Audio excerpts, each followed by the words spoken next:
अस्सलाम वालेकुम व्यूअर्स, आप देख रहे हैं कलम कैमरा। मैं हूं यशफीन जमाल। कुछ बात करेंगे आज आपसे जो इस वक्त इस रीजन के अंदर एक स्ट्रेस, एक टेंशन दिखाई देती है और बिलखुसूस वो टेंशन जो है वो भारत और चाइना की वजह से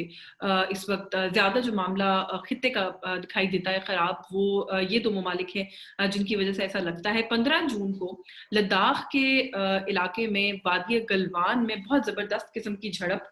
भारत और चीनी फौज के दरमियान हुई। हम सब उन रिपोर्ट से वाकिफ हैं जो उस वक्त वहां की सूरत हाल थी, और जो बताया गया उस वक्त वो यही था कि भारत के 20 फौजी उस झड़प के दौरान, उस कॉन्फ्लिक्ट के दौरान जान बहक हुए, जबकि चीन का कोई नुकसान नहीं हुआ। भारतीय फौज को वहां पर मुंह की खाना पड़ी और वो बहुत ही एक एस्केलेशन वाली सिचुएशन थी। अच्छा, ये जो बॉर्डर सिचुएशन है और यहाँ पर लाइन ऑफ एक्चुअल कंट्रोल और इसके जो भी मामलात हैं, जो अग्रीमेंट्स हैं दोनों ममालिक के आपस में, उसके अंदर एक बड़ी दिलचस्प बात यह है कि इस इलाके के अंदर जो भी मामला है, जो भी कशीदगी है, उसको हैंडल करने के लिए जितने भी तरीके बताए गए हैं, जनरली स्पीकिंग इस इलाके के अंदर हथियार नहीं रख सकती दोनों अफवाज, और हथियार का इस्तेमाल नहीं हो सकता अगर कोई किसी किस्म का आमना सामना हो जाए। और इस यहाँ पर कोई भी अगर टेंशन है या कॉन्फ्लिक्ट है तो उसको सबसे पहले मुज़ाकरात के जरिए डिफ्यूज करने के लिए तरीकाकार जो है वो इन प्लेस है, और जिसकी वजह से हम जानते हैं कि जो कुछ वीडियोस भी उस वक्त उस कॉन्फ्लिक्ट की सामने आई थी, डंडों का और इस तरह की चीजों का हमने देखा था कि उस वक्त वहां पर इस्तेमाल किया गया था। लेकिन अभी जो कुछ खबरें आ रही हैं, मैं ये बैकग्राउंड इसलिए सेट कर रही हूँ कि वो यही है कि चीन की तरफ से बहुत हेवी डिप्लॉयमेंट की जा रही है इस इलाके के अंदर। वो क्या है उसके ऊपर भी अभी आपसे बात करते हैं, लेकिन थोड़ा सा to set the background further कि इस पर क्या सिचुएशन है। गलवान के बाद जो इंसिडेंट हुआ, हमने तरह तरह की चीजें दोनों ममालिक की तरफ से स्टेटमेंट्स आती हुई सुनी, जिसके अंदर भारत जो है वो कुछ बौखलाहट का शिकार भी दिखाई दे रहा था, और कुछ इस तरह की स्टेटमेंट्स और एक्टिविटीज भी हुई भारत की जानिब से कि जिससे कि इंडिकेट हो कि भारत बज़िद है इस वक्त चीन के साथ जो मामला है उसको सुलझाना नहीं चाहता, बल्कि भारत ये समझता है कि वो ये सलाहियत रखता है कि वो चीन को हर तरह का अग्रेसिव जवाब दे और ताकत का इस्तेमाल करके वो चीन को जवाब दे सकता है। ये भारत का ख्याल है, जिसमें वो पुल के तामीर की बातें और कुछ सख्त स्टेटमेंट्स के किस तरीके से खित्ते को, इस वक्त खित्ते में भारत अपने आप को, अपनी पोजीशन के बारे में क्या सोचता है, वो सारा जो मामला है वो इस वक्त हमारे सामने है। अच्छा, एज वी स्पीक जो एक रीसेंट खबर थी उसके अंदर ये भी था कि चीनी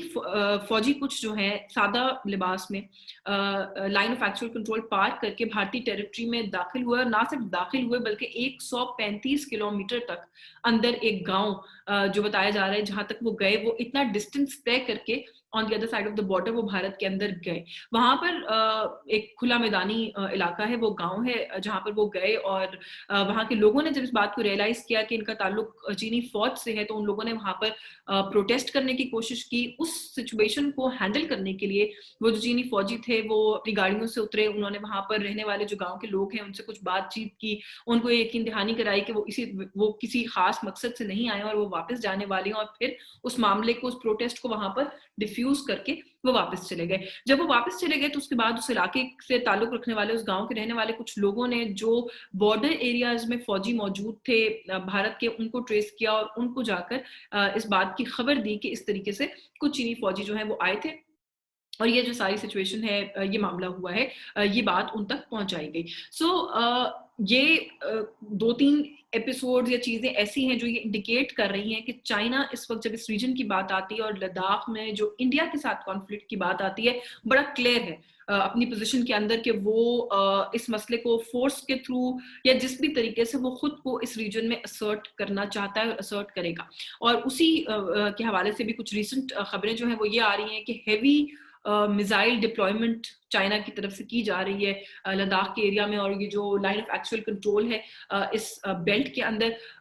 बहुत इफेक्टिव और बहुत बड़ी तादाद में रडार सिस्टम्स को एक्टिवेट किया गया है, वहां पर इन प्लेस किया गया है। इसके अंदर जो रशियन एयर रडार पूरा मैकेनिज्मिक सिस्टम है S-400 का, उसको भी वहां पर एक्टिवेट किया गया है। जो कुछ रिवायती तरीके होते हैं भारत के इलाके के करीब, तिब्बत के इलाके में कुछ तैयारे जहाज ऐसे हैं जिसके अंदर Su-30, J-20, J-10, ये कुछ तैयारे हैं जिनको वहां पर रखा गया है कि बवक्त जरूरत इनको इस्तेमाल किया जा सके। बट जो सबसे ज्यादा बात ऐसा लग रहा है कि इंडियन मीडिया में भी पिकअप हो रही है, जिस चीज के ऊपर इंडियन अथॉरिटीज भी रिस्पॉन्ड कर रही हैं, तो उससे ये इंडिकेट होता है कि उनके लिए इस वक्त परेशानी का बाइस है वो यही है कि वहां पर जो है वो air missiles surface to surface missiles और ये जो चीजें हैं इनकी एक छोटी नहीं बहुत बड़ी तादाद में प्रेजेंस और डिप्लॉयमेंट इस पूरे इलाके, इस पूरी बेल्ट के अंदर की जा रही है, और जिसकी वजह से जो मैंने पहले कहा कि ये बात समझ में आती है कि चीन इस वक्त खुद को असर्ट करने की एक अप्रोच या सोच इस एरिया के अंदर रखता है। इस सारी चीज को देखते हुए इंडियन मीडिया पर तो जो बात हो रही है वो हो ही रही है, बट इंडियन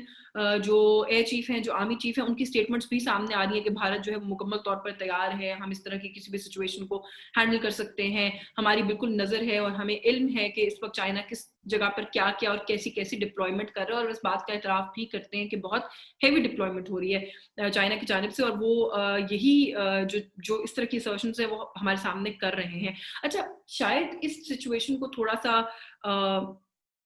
मैनेज करने के लिए,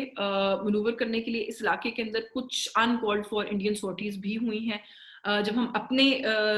उसमें बात करते हैं तो लाइन ऑफ कंट्रोल के ऊपर सिचुएशन भी कुछ ऐसा लगता है कि शायद इस रीजन के अंदर सिचुएशन को डिस्ट्रैक्ट करने के लिए कुछ वहां पर ज्यादा गर्म की जाती है। फिर भारत कुछ थोड़ा सा अग्रेसिव है या बौखलाहट का शिकार है। जो यूएन ऑब्जर्वर मिशन की गाड़ी के ऊपर जो अटैक हुआ, हमला हुआ, वो भी एक सिचुएशन हमारे सामने है। तो इस वक्त ऐसा लगता है कि चाइना की वजह से इस रीजन के अंदर इंडिया और चाइना का एक स्ट्रेस जो है वो क्रिएट हो रहा है, और उसका कोई ना कोई किसी ना किसी किस्म का फॉल आउट जो है वो हम अपने एंड पर भी एक्सपेक्ट इस तरह से कर सकते हैं कि लाइन ऑफ कंट्रोल पर जो मामला है वो हमेशा इस तरह की सिचुएशन के अंदर शिद्दत इख्तियार कर जाता है, तो कहीं